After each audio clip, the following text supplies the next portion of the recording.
Changing my battery today, and I remembered I keep getting a lot of questions about how did I wire up the headliner lights.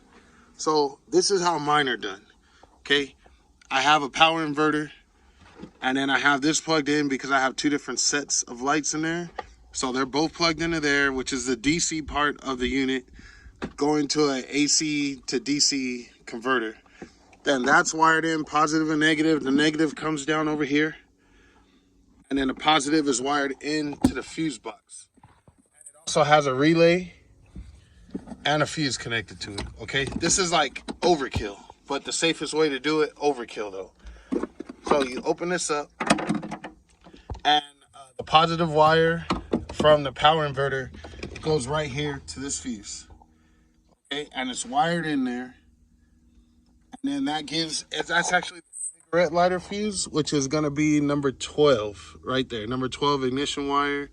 And it's a 20 amp cigarette lighter. Okay. And that one, it says selectable because that one is the one that comes on only when the car has power to it. It's not steadily on like the one on the side of the console. Okay. So fuse number 12 only comes on when you have the key in the car and you hit the ignition. So whether it's in first position or second position, that's the only time that cigarette lighter is going to work and the lights will come on. As soon as you turn it off, your lights automatically go off. It won't drain the battery in your car. So another way you can hook it up, which is the same way I did in another project on another YouTube video on the Escalade, you can use these. So this is better than just going in and cutting a wire on your car.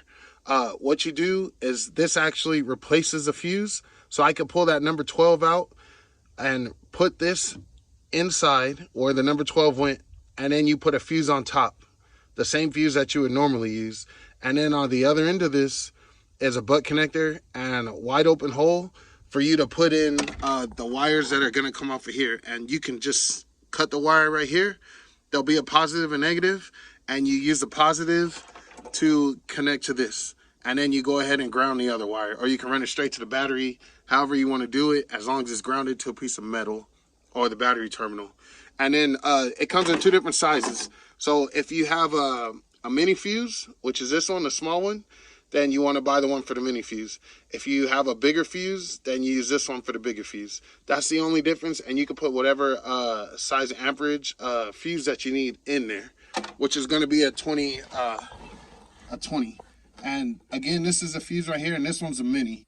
So you would definitely, if you're gonna just be doing it in Challenger, you want to use a mini and replace fuse number 12.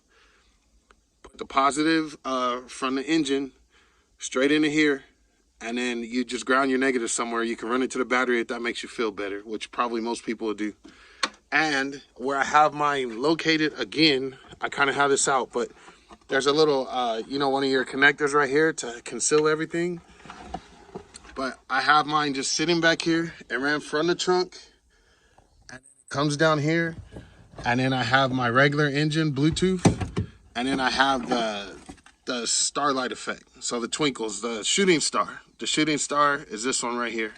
And they're all plugged in, wired up, Bluetooth, and they're ready to go. And when I put this back, it's all completely hidden. You can't even tell. There's no bulging coming out. It looks completely stock back here. And I guess that's all you need to know. If you have any more questions, just hit me up. And that's all.